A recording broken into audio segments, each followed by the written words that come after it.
Welcome back. We are here to talk about Batman Arkham Knight, which is a game I am personally looking forward to. We're joined by Dax Ginn from Rocksteady Studios. Thanks for joining us, man. Thank you very much. My pleasure. Great to be here. So you guys had this really awesome trailer, gameplay. It was gameplay that you showed at our press conference last night. I think we have that queued up somewhere. If we can get that up on the screen, I'd love to talk a bit about it. Awesome. I know that you've got a lot to share with us. Oh, here we go. So we got Batman here. He's getting suited up. Give us a rundown. What's new? What's new in Batman Arkham Knight since the last time we saw it and we were talking about it? Well, let's start with Gotham City itself, because with the power of the PlayStation 4, we can create this immense game world. So we didn't want just to make it big, and it's 5 times bigger than Arkham City was. We wanted to make it tall. So coming out here of Bruce Wayne's personal office at the top of Wayne Tower, and just diving off, and you just get that drop that goes on and on and on. And that's really what we wanted to bring to next gen with Arkham Knight, was that sense of being in Gotham City for real, the authenticity, the atmosphere. It just looks beautiful, right? Also, the commercial reality of it, the neon lights, make it feel like a city that's actually alive. Cool. Oh yeah, we have it in these monitors too, so we can actually, I don't know, if we want to, you guys look here, we'll look here. All right. And then bringing in the Batmobile at any time. You know, we wanted to make sure that the Batmobile felt like an extension of Batman's abilities, that augments Batman's abilities, but is only ever like a second away, a button press away. If you want to be driving, one button press and it's there, and you seamlessly transition into it. If you want to get out of it, you just eject out at any time. So that kind of interplay between man and machine was really the heart and soul of the entire design of the game.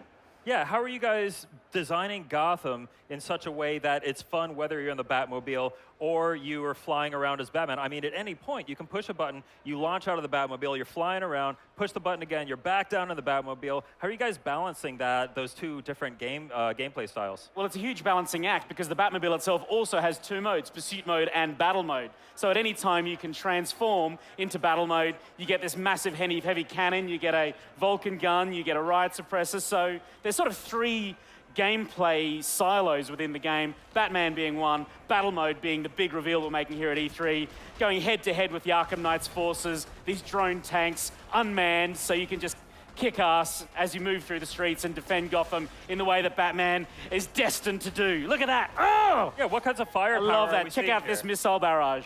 Targeting 3 guys, take them out with 1 hit. I could watch it all day. I love that sequence. But this is exactly what you're talking about. Yeah. Hitting top speed in pursuit mode, ejecting out, and then you're just straight back above the game world again. And it's nice and quiet up there. Wow. It's raining. You've got some time to think. And then you can just dive straight back down into combat. So there's this real change of pace and emotion, whether you're Batman in the Batmobile, pursuit mode, or battle mode. Yeah, so it looks like we're getting into a combat situation here. And I just saw it said Fear Takedown available. What's that all about? So in Arkham City and Arkham Asylum, we had loads of thugs, but give one of them an assault rifle, and it fundamentally changes all of combat. So in Arkham Knight, we wanted a single combat move that could allow Batman to take out multiple armed thugs all at the same time. So if there's 2 or 3 armed thugs, and you set up a Fear Takedown, with a single move, you can clear them all and take them down with that 1 move.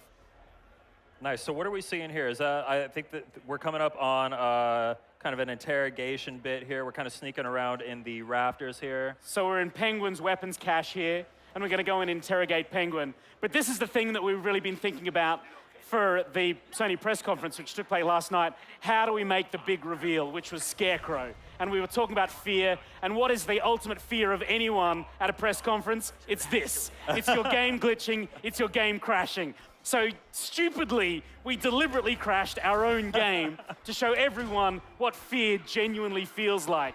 So we've got a deliberate crash in front of millions of people, and then boom, we bring in Scarecrow, the master of fear, the guy who uses fear as a weapon. Because as a games developer, that is fear. That is terrifying any technical problems on a massive scale. So we deliberately did that last night to make sure that everyone understands that's our interpretation of fear, but Scarecrow brings fear into Gotham City and uses that to terrify not only Batman, but the entire civilian population of Gotham. Nice. Yeah, you guys have been talking about Scarecrow since you revealed the game. You've been, positioning Scarecrow as kind of the big bad, or one of the big bads in Arkham Knight.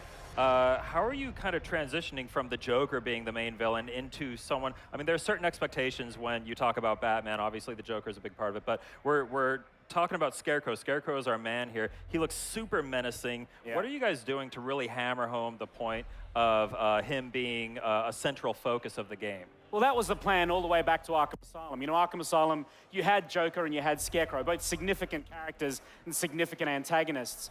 And then in Arkham City, we deliberately left Scarecrow out because the focus was very much on Joker. And then Joker's death at the end of Arkham City opened the way for Scarecrow to kind of fill the clown's shoes, fill that power vacuum and take control. But they're very, very different characters. You know, Joker is all about chaos. And no one could really unite against Batman when Joker was in control. Bringing in Scarecrow, he's much more about a bigger agenda. So he has united the entire Rogues Gallery to take down Batman once and for all. And that's why the Arkham Knight is there, bringing in his military force to flush Batman out. That's why Penguin's there, distributing arms. Two-Face is involved, Harley Quinn, Riddler. They're all part of Scarecrow's master plan. And that's a very, very different experience than what gamers had in Arkham City, because all of those those supervillains were fighting each other just as much as they were fighting Batman. So they feel like two very different Gotham cities. The power hierarchy is really distinct. Yeah, now you mentioned the Arkham Knight. That's a character that you guys have shown off in some art, and I think he made an appearance in an earlier trailer. Really striking looking character design. Tell us a little bit more about the Arkham Knight and what role he's going to play in the game, as much as you can, obviously. Sure thing, because the Arkham Knight for us filled a vacuum. We had a lot of supervillains who challenge Batman in very specific ways. So the Riddler challenges Batman on the intellectual battlefield. Penguin challenges Batman in Harley Quinn challenges lots of ways as well. But none of them really step to Batman in a very combative way. And so we designed the Arkham Knight to be this combat specialist. So when Batman goes head-to-head in combat, he's really evenly matched. But on top of that, he's the commander of this immense, vast, varied military force. And that's why Batman needs battle mode. That's why the Batmobile transforms battle mode, because the Arkham Knight's forces occupying Gotham.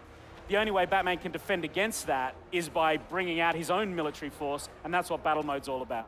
Cool. Now, Arkham City was, this is the last game that you guys worked on, and this is, Arkham Knight is a direct follow-up to Arkham City, regarded by many, myself included, as one of the best games of the last console generation. What are you guys, I mean, what else are you guys doing to really step it up on PlayStation 4 and to just, you know, go that one step further than Arkham City? For us, the power of the PlayStation 4 was really about bringing the Batman to life. You know, we know that at the heart of all of our design is this idea of being the Batman. And so in Arkham Asylum, it was like, how can you be the world's greatest detective? So the forensics, tracking down Joker, that cat and mouse battle between Batman and Joker was the kind of core of that experience. But Batman isn't just forensics and detective work. And that's what Arkham City was about. The Cape Crusader, being able to grapple and glide through Arkham City was a huge design. But taking all of that into account, there's one thing that was always missing for us. When you think Batman, you think the Batmobile. And so to deliver the complete Batman experience, we had to put the Batmobile in there. Yeah. The only way we could do that is by next-gen tech. And the PlayStation 4 gives us the ability to create a car that can drive at the sort of legendary speeds of the Batmobile, that's got this offensive ability in battle mode, and a game world that's big enough to encompass all of that, to allow you to drive super fast and just not hit the edge of the city. The entirety of Gotham City was a huge next-gen challenge that we could only do on PlayStation 4. So what percentage of Gotham City would you say is destructible by the Batmobile? Because watching the Batmobile driving around, you just see him crashing through stuff, taking out pillars and, you know, different ledges and street poles and everything. Where do you guys draw the line? What can't you destroy by driving into it? We really have to think about what destruction. So if you want to take a shortcut by cutting off the corner of a building, you can do that. Batmobile will just drive straight through it. If there's any street furniture, whether phone boxes or park benches, you can just cut straight through them. But there are limitations. You can't drive straight through a building because that wouldn't kind of line up with people's expectation of reality. But definitely the city, I couldn't put a percentage on it, but you can see the kind of epic level you achieve in this game. Nice. Now, one thing that really struck me about the gameplay we saw last night is a kind of a seamless transition from kind of what looked like a cinematic sequence straight into gameplay. Talk a little bit about how you guys are making that happen. Yeah, that's a huge kind of technical and creative challenge to ensure that all of the narrative pieces, all the cutscenes, are all set up to allow you to seamlessly transition into game. How we do it, we just work really hard to make sure that those transitions are seamless, but it's a completely different way of approaching game development on next gen. And this is something we talk about a lot. That next gen just isn't about prettier graphics. Thank you very much. It's not just about prettier graphics. It's about rethinking games development from the ground up, and the sense of receiving narrative information and then going into gameplay. That's kind of a next-gen experience, and we had to grapple with that problem and find solutions to delivering that. Because if we didn't do that, it would have just felt a little bit long in the tooth. So, yeah, always being in the moment, always being somewhere between story and gameplay. It was just something we wanted to do, so we solved the problems to make it happen. Awesome. Sounds fantastic. Well, Dex, thank you so much for joining us. That's Batman Arkham Knight coming to PlayStation 4. Gotham, this is your only warning. Abandon this city, or I will unleash your greatest fears. Tonight, Gotham falls. A city of fear rises.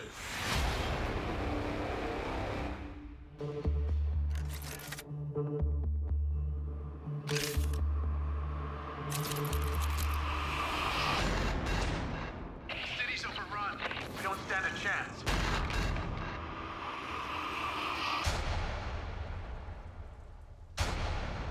What are you doing?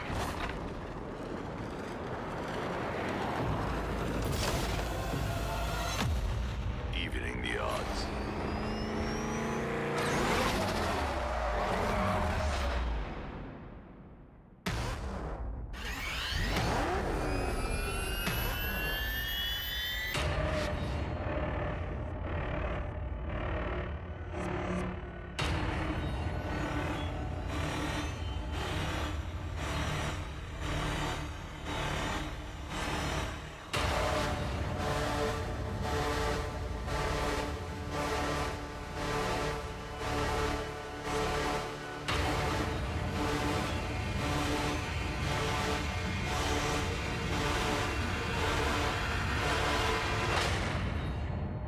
There is no savior. No more hope. No more Batman.